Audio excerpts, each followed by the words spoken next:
Iga Swiatek enjoyed a fantastic season in the WTA Finals despite falling short in her bid to close it on a high in Fort Worth. The Polish star was the best player on the tour by a huge margin. So for today's video, we've decided to recap how her season compares to some of the other best seasons during this century, and a quick look at the highest earners on the WTA Tour this season. Let's get started, starting with Iga Swiatek's 2022 season. Iga Swiatek's 2022 was truly special. She won 2 major titles, adding to her previous Grand Slam win, which came at Roland Garros in 2020 before winning her second major title also in Paris. The WTA #1 ranked star also added the US Open to her tally and won a further 6 titles to bring her total tally to 8. Swiatek's winning rate was over 88% with a 67-9 record and involved a spectacular 37-match win streak, ending the season ranked top of the pile. So how does it compare to some of the great seasons from this century? Then Venus Williams' 2000 season. The older Williams sister started the 21st century with a really good season, winning 2 majors despite only playing 45 games in total. She won Wimbledon in the summer before going on to add the US Open to her tally. Not to forget, Venus won the Olympic singles title too, and the doubles title alongside her sister Serena Williams. 4 more WTA titles were added to her tally, and she had a record of 41-4 over the course of the year. After that, Venus Williams' 2001 season. Venus started 2001 in the same way she ended it, winning games, but would only add 4 titles apart from the majors over the course of the year. This remains her best season on tour, because her winning percentage was never higher than it was this season, as she amassed a 62-9 record. Wimbledon and the US Open were once again added to her trophy room after emphatic performances. Moving on, Serena Williams' 2002 season. 2002 was a special year for Serena, who went on a blistering run after the Australian Open. Serena would win the French Open, followed up with a win in Wimbledon, and add the US Open to her remarkable season where she won 5 more titles. With a winning record of 56-5, Serena was in sensational form and would go on to win the 2003 Australian Open to hold all 4 slams at the same time. Up next, Justine Henin 2007 season. One of the most underrated seasons was delivered by the great Justine Henin in 2007, when she won 10 calendar titles. A 63-4 season is outrageous. A 94% win rate over 12 months is as impressive as it gets, as Henin famously won the Roland Garros and the US Open in what would remain one of the most dominant campaigns of all time, followed by Serena's 2009 season. Serena Williams' dominance has been unmatched on the tour, and it began in 2009 even though she only won 3 titles and actually lost 13 matches out of the 63 that she played in. But her clutch gene kicked in as she recorded major wins in Melbourne and London, and then she would go on a blistering run, as we'll find out soon. On to Serena's 2012 campaign. This was Serena announcing to the world that enough was enough, and she wasn't taking it easy anymore. She started the season well enough, but it wasn't until the latter part of the year that she truly went nuts. The legend would win 7 titles and once again dominate center court before going on to add another one in Flushing Meadows, grabbing 7 titles in total. A 90.6% win rate was accumulated, and she became the only player this century to collect 2 majors, the WTA Finals and Olympic gold. Not to forget Serena's 2013 year. This is probably Serena's best year on tour. It was one of the few times she played consistently, and it wasn't a surprise that she would win 78 of the 83 games that she played at a 94% win rate. Serena won 11 titles, which included 2 majors in Roland Garros and the US Open, and with 2 more victories compared to her 2012 season. Serena showed that she belongs in the GOAT discussion. Also, Serena's 2015 season. 5 overall titles may not seem like a lot, but when you take a look at the titles she won, you'd see why this year was so special. Serena was coming off the back of a US Open win in 2014, and she started the season extremely well, winning the Australian Open with relative ease. Then she added the Roland Garros and Wimbledon titles to her tally, once again holding all 4 slams at the same time, and won 2 more titles in Miami and Cincinnati to complete another phenomenal year. That heartbreak upset to number 43 Italian Roberta Vinci in the US Open final must hurt like crazy. Finally, Angelique Kerber's 2016 season. Before Iga's achievements in 2022, this was the last time any woman had won 2 majors in a single season. Angelique Kerber did it 6 years ago when she started the year with the Australian Open, and then added the US Open right at the end of the year. She had a 63-20 record and won 1 more title that came in Stuttgart. With the kind of form Kerber was in, it's unfortunate that she didn't win more titles that year. A shame, but still an impressive year nonetheless. Now, let's look at the highest earning WTA players of 2022. We all know that Iga Swiatek went nuts and won the most titles in 2022, and consequently earned the most prize money as well. But who are some of the other names that join her on the list? Let's take a look. First up at number 7, Maria Sakkari, $2.4 million.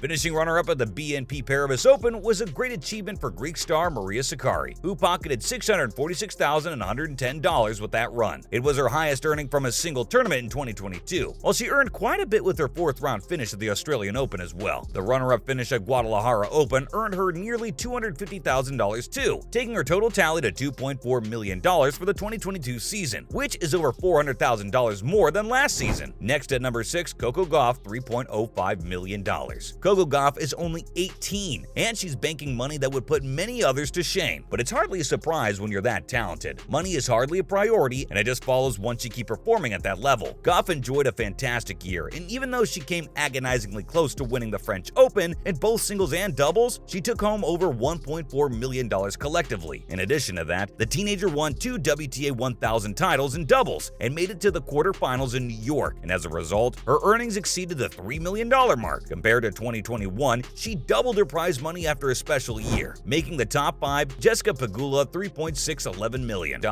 After experiencing a lot of success in both singles and doubles, Pegula earned a lot of prize money over the course of her 2022 campaign. The American star won the Guadalajara Open, which won her $412,000, while she pocketed nearly $600,000 with a runner-up finish in Madrid. In fact, her earnings from doubles were also staggering, as she took home over $400,000, and after winning $1.4 million in total last year, Pegula won $2 million more than that to take her prime money to a grand total of $3.6 million.